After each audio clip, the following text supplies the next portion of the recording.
Hey, what's up, guys? Welcome to the number 8 Yeah. episode of the Real Estate Investors Hub podcast. Today, I'm joined with my co-host again, Luis Ramos. and a very special guest today. We have Anthony Salas. Anthony Solis, and my name is Caleb Daniels, and today we're just going to get to know Anthony Solis a little bit better and figure out what he's doing and what he can provide for you guys and what we can provide for him.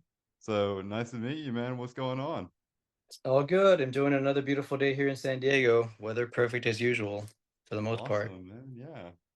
Nice. How's it out there? How you like it? Yeah, it's beautiful. I've been living here now for 2.5 years or so, going on 3. Uh-huh. Where were you before that? I lived in what is known as the Inland Empire, so San Bernardino County, which is about 45, 50 miles east inland of Los Angeles. So like a little more Oh, towards the okay. desert. And it's a new world. It's a new world because the weather is pretty bad. There's not much to do around there. Luis remembers he came to visit me. It's been a while since he visited me in that neck of the woods when I lived there. But the closest thing to us to do was Los Angeles, which is usually like an hour drive, or Orange County, Huntington Beach, which is about 45 to an hour. Yeah. And now that I'm in San Diego, I'm like 5 miles to the beach, 1 mile from downtown Gaslamp, 3 miles to Balboa Park. There's beautiful women everywhere. There's great food. Just everything's different. Everybody's super happy. I even Awesome, man. started surfing. Got into surfing a few months ago. I bought my first surfboard. Really? So yeah, it's pretty good. I'm enjoying myself here. That's cool. I've always wanted to go surfing, but Come visit. yeah. But yeah, so tell us about how you kind of got into the real estate space. Yeah, it's actually interesting because I was a Marine. I was an active duty Marine from 1999 to 2003. And Uh-huh. I believe in 2022 I picked up like a certain position. I was an NCO, so I was able to live off a base. And the military provided me with a housing allowance. So they were paying me basically to have an apartment off base. So this is actually where I got my start. I had a 2-bedroom apartment in Irvine in a very nice area in Orange County, and I recruited maybe 4 other Marines, like the newer guys, right? The guys that just got there, and I You're told doing them, the hey, pad split. You're I'm your like, original pad split. dude. So I was like, hey, if you guys want to, not live on base, because the way it worked in the Marine Corps is that even if it's your day off and you're hanging out in your room in your building, the sergeants can still come and knock on the door and kind of like pull you to work or do something. So I told these guys, I'm like, hey, if you guys don't want to deal with that, I have a 2-bedroom. We can set up bunk beds. We can put 2 men to a room. I'll sleep in the living room. Just pay me rent. So it actually worked out. So thinking about it years later, almost a decade later, after I bought my first house, that's how I got my start. I would just what is it when you get other people to live with you and they pay basically the entire the entire rental mortgage? Subletting. Subleasing, yeah, subletting. So that's how I got into it. But the first home I bought, the first house I bought was in 2005 in the Los Angeles area. What happened was that after I got out of the Marines, can you close the window? After I got out of the Marines in 2003, I did go to combat. I'm a combat veteran. I did go to Iraq. My unit and I made it all the way to Saddam Hussein's main palace. So I saw a lot of combat in action. So coming back, I got out in 2003, went to college in 2004, and I was dealing with the initial symptoms of the war. I was drinking a lot on my days off and trying to get into fights. So what happened was I got a DUI in 2005. And that was pretty expensive. I couldn't afford living in at the time I lived in Fullerton, which is Orange County. So then someone that I knew came up to me and said, hey, excuse me, I had to ignore this call. So somebody reached out to me, said, hey, we understand that you're in a situation where you need some cash. We understand you have good credit. They had a friend that had a really well-paying job, and they said he needs a house for him and his family. And if you co-sign for him, we'll give you a few $1,000s. And me being Oh, nice. 25, Original co-signer too. Wow. yeah, but this It's is all this the is strategies we learn. Yeah. right. But this story actually has a pretty shitty ending, but it actually helped me become who I am now. So I co-signed. They gave me a few $1,000s, enough to cover like the fines of getting a DUI and everything, and I was fine. So I owned that house. It was under my name. And for months after that, I was getting notices in the mail saying that we weren't paying the mortgage. And again, I was just simply the guy that signed, and this person was supposed to pay and he wasn't. So every time I reached out to them, they assured me that he was paying. And honestly, I was so much into my own stuff. Again, recently from Iraq and kind of dealing with stuff, especially the DUI. I had to go through a bunch of classes. So basically, long story short, when I finally called the bank and asked them what's going on, like my partner's been paying, and they said they haven't been paying for like 4 months. So what happened with that house is that that house was foreclosed on, and it completely ruined my credit. And I went through some time of depression. A few months, I remember I was seeing a girl in college, and I was such a downer that she didn't even want to hang out with me anymore. So I fell into like a loss. Like, here I am, I just got a DUI, and I just got foreclosed on, and now I can't even get a Target red card. I was working at Target as a security card at the time, and before this incident, I had great credit, and now I couldn't even get a Target red card from where I work. So what I did soon after that was I would jump online, because I snapped out of it. I said, you know what, F this, I'll figure this out. And I'm glad I did, because I went online and I Googled how to fix your credit. I found a bunch of chat rooms where people discuss how to fix your credit, and they provided links. So I actually did everything that was said and pulled the links and, pulled different strategies. And within 1 year, I believe, a year and a half, I fixed my credit to be able to buy my second house. And within two Wow. Props to years, you, man. A lot of yeah. people in the same situation would have not gone that path, and they would have completely given up on it and not done what you did. So props to you Yep. on that. Yeah, it's no, but initially I was like that, but that's just who I am. Like at first, yeah, you got to deal with it and it really sucks, but then something happens within myself. Like I don't like to lose. Mhm. I consider losses a chance to learn, like a lesson. So that's exactly what happened. So now I learned how to fix my credit, and within 2 years of being foreclosed on, I bought my second house. And that What? is, That's unheard of, yeah, bro. yeah, dude. So Luis has been to that house in Fontana, the one that's about an hour east inland of Los Angeles. And I Mhm. still Mhm. I bought that house with the veterans loan. I bought it soon after becoming a licensed vocational nurse in 2008. I bought that house in 2010, Tony, you and ever thought it about just, helping others doing the same? excuse me. You ever thought No, about helping others doing the same? dude, I do all the time. Because I could send you people. We could send you I, people, and you can help them out. I've sent plenty of I've helped a lot of my friends fix their credit. One of my friends who's in his 50s, he bought his first house because he did exactly what I told him to do, and like Dude, you could he's start still. a consulting service or something. Yeah, I probably can, because I'm a pretty quick learner, and especially stuff that like when it comes to helping people like accomplish something that huge, and for me it was easy. I didn't have to pay anybody to fix my credit. I still have that information in the email, and every time I meet somebody that has shitty credit, I simply go back to that email from 2005 and I forward it to them. Because the good thing is that I provide the links that help me, and these links are updated every year because it's actually part of like the credit bureaus like Equifax and Experian and all that. So like they actually teach you how to have good credit, and there's different strategies. But yeah, so that second house I bought with my veteran loan, and I bought it in 2010, and I think the market crashed in 2008 or 2009. So I bought it for super cheap, 195,000 back in 2010, In and it's a three California. bedroom. Can you believe that? Yeah, dude, and now it's worth like I think 700,000, and I still kept it. So the thing is, my strategy so far has been using the VA loan, and with the veterans loan, I used to think that you could only use it one at a time for life. But 3 years ago, before buying this multifamily that I live in now in San Diego, 3 years ago, I learned that you can use it as many times as you want, so long as you use it once at a time. So what I did to that Fontana house, um, when prices shot way up, this is like maybe a little over 3 years ago, the prices shot way up and the interest rates dropped. I didn't know much about real estate, but that alone made sense to me. I was like, that just means that my property value has gone way the hell up, and now interest rates are even lower than when I bought this place. So I refinanced, but I did a cash out refinance, and I pulled out the maximum amount of equity from it, and I got a lower interest rate, and it doesn't affect me because that property is now a rental. So I turned that in from a VA to a conventional, and it's a rental property. So my tenants are paying not only my mortgage, but also that loan. And with that loan, I've invested, for example, with Luis's company, PLM Property. I've invested with them a few times. I've also put some of that in Shout out to Bitcoin. PLM. You know what I mean? I've used it to, I'm now part of a Tech Coast Angels San Diego. I'm an accredited investor here in San Diego. I'm part of New Fund. We're called New Fund.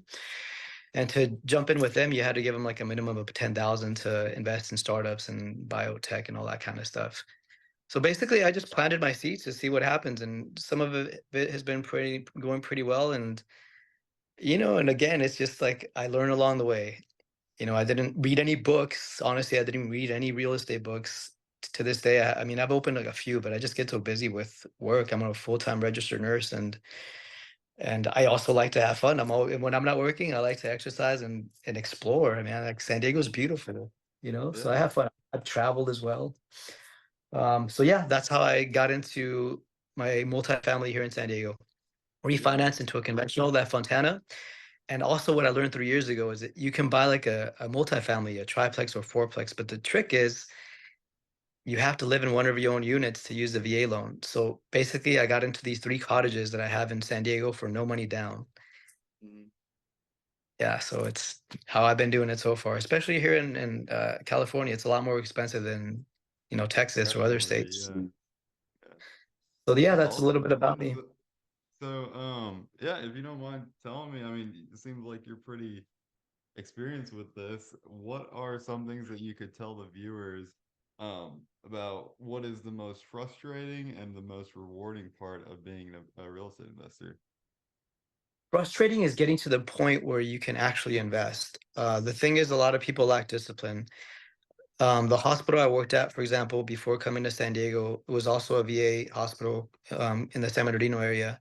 I had met a lot of nurses who read a lot of books that had more knowledge about real estate than I did. But the thing is that they were afraid to pull the trigger. They were afraid to pull the trigger. And then when I'd always overhear these guys talk, and I'm like, man, I've owned like quite a few properties so far, and I've never read a single freaking book. So then I was never one to be like, oh, I own property. Luckily, my coworker would be like, you want to talk to Anthony? Anthony's the guy to talk to. And then they ask me like, oh, what have you read? And I'm like, what classes did you take? I'm like, nothing, man. I just my broker, my I just basic understanding that made sense to me. For example, my broker that helped me with that house in Fontana, and I met him in 2008 or 9, I believe. He helped me with my place here in San Diego, and he's my property manager as well here. And he's also gonna partner with me to buy the empty lot next door. But basically, he's my mentor. What I do is I find people that have the knowledge, so I don't necessarily have to take a class or get a degree or read books. I have people like Luis. Luis is far more knowledgeable than me in real estate. So I pick at his brain. I pick at my broker's brain. I've met another realtor here in San Diego. I pick at her brain. It's just a matter of your connections. You got to network and do not be afraid to pull the trigger. That's what helps people like me get into this situation, because I am not afraid to pull the trigger, and that's why I'm able to move into spots quick. Like it only took me within 30 days I moved to San Diego. The title of this is going to be "Pull the Trigger." Pull the Pull the trigger. freaking trigger. Ring. Don't be Yeah. afraid. Don't be afraid. You learn along the way. Another thing I find people have trouble with is they lack a discipline. So I'll tell you this: I haven't had a car payment since 2003 because I just buy used. I don't care, because it's about the debt to income ratio. Also, you qualify for a lot more. The banks will give you a lot more if you have less debt. And right now, the only debt I have is one credit card and real estate. And my real estate, my properties are under an LLC. It's a business. I made a business out of it, so the banks see that as good. It's not bad debt. It's good debt. It's making me money. So, don't get into debt. Be financially responsible. Don't run up your credit cards, and just keep it humble until you make it big. And then you can buy cars and all that other stuff. Yeah. So, we're getting towards the end of the year here. In the 2023, about to get into 2024. Have you hit all of your goals for this year, and have you already started planning for the next year? Um, my goals come along as they come. I really wanted to buy the empty lot next door when I first bought this property. It's big enough to at least put 3 units, single family home and 2 ADUs right next door. I've wanted to accomplish that 2.5 years ago, but that didn't happen because it was far too expensive. And I was kind of down about it, but there was nothing I could do. And then recently there were some changes with the veteran benefits. Now we have not only do we have the veterans home loan, but we also have the VA construction loan, which would be perfect for that property. But the thing is that I would have still had to come up with 70% of the entire cost of the project. So 70% of the property at the time was going for 360, and that's not including building and the engineering or the architect and all that. So it's like I would have had to partner with somebody else, and it just didn't make sense because the comparables, this one was way too expensive. So that wasn't met. And you know, and when something like that happens, I just come up with another goal. Like another goal that I have now is I'm starting. I've been investing with Luis, for example. That's a good goal. Like I like investing in Texas also, and I'm learning a lot more about the Texas real estate. It seems a lot more safe and more affordable. So for let's say I want to buy a property here in California, it's with that amount of money, I could probably buy 3 or 4 in Texas, going with Luis because he knows how to buy them. You know, so so those are other things that have made me happy. That okay, I didn't accomplish a lot next door, but I've invested in Luis and in Texas. And currently, I'm starting this coffee exporting business from South America. I'm going to be exporting coffee from the source, from the farmers of like Peru and Colombia to the coffee roasters and coffee shops here in San Diego. Oh wow. Well, That's tell us awesome. You about know, that venture. yeah. So the plan, the idea came through a coworker at the Veterans Hospital, my hospital. He's an LVN. I'm a registered nurse.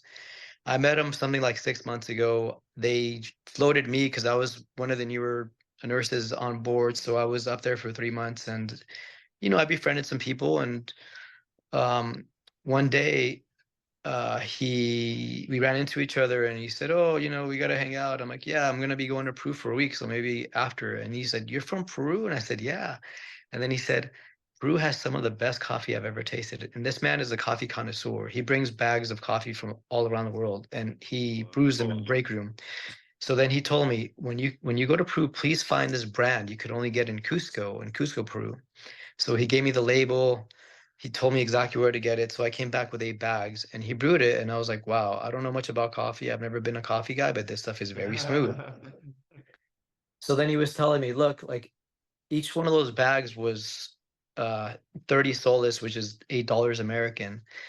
So my buddy said, look, what we can do is we can bring these and sell it for double, because they actually go for like 15, $16 here. Yeah. And I'm like, oh, that sounds good, and I could always go, I can fly there, visit my family and have fun and bring back a few bags of this coffee, and we'll start like that. And then he goes, but then eventually we're gonna want to go one step further and see if we can connect with the farmers to see about getting the uncooked stuff, because if you get the uncooked stuff, that's more profitable. That means that we can just distribute it to the roasters here and they cook it, so that takes a lot of liability off of us because we're not cooking it. Yeah. We're just basically providing it. Right, right. So I'm like, okay, that sounds good. Maybe someday. Dude, that someday came super quick because luckily I have a connection.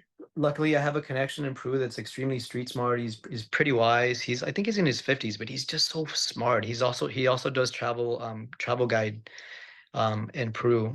We're actually that's gonna be a next project. I'm gonna actually fund his travel agency. So him and like a couple of his friends that are very knowledgeable with Peru and the Peruvian history, I want them to have an office and to be legitimate, so that way it profits me as well. I want to bring people to Peru too.